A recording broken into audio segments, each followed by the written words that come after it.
एक संत ने एक विश्वविद्यालय का आरंभ किया।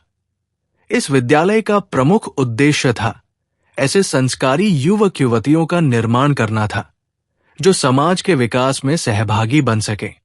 एक दिन उन्होंने अपने विद्यालय में एक वाद विवाद प्रतियोगिता का आयोजन किया, जिसका विषय था जीवों पर दया एवं प्राणी मात्र की सेवा। निर्धारित तिथि को तयशुदा वक्त पर विद्यालय के कॉन्फ्रेंस हॉल में प्रतियोगिता आरंभ हुई। किसी छात्र ने सेवा के लिए संसाधनों की महत्ता पर बल देते हुए कहा कि हम दूसरों की तभी सेवा कर सकते हैं जब हमारे पास उसके लिए पर्याप्त संसाधन हो। वहीं कुछ छात्रों की यह भी राय थी कि सेवा के लिए संसाधन नहीं, भावना का होना जरूरी है। इस तरह तमाम प्रतिभागियों ने सेवा के विषय में शानदार भाषण दिए।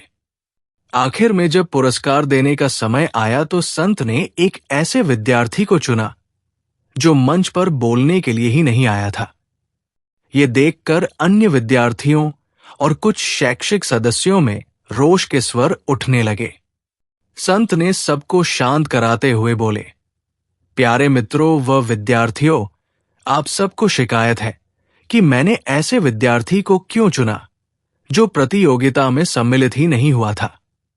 दरअसल मैं जानना चाहता था कि हमारे विद्यार्थियों में कौन सेवाभाव को सबसे बेहतर ढंग से समझता है। इसीलिए मैंने प्रतियोगिता स्थल के द्वार पर एक घायल बिल्ली को रख दिया था।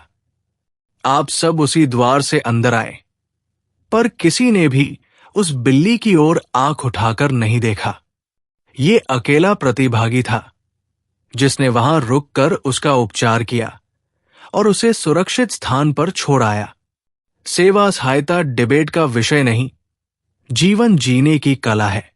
जो अपने आचरण से शिक्षा देने का साहस न रखता हो, उसके वक्तव्य कितने भी प्रभावी क्यों न हो, वो पुरस्कार पाने के योग्य नहीं है।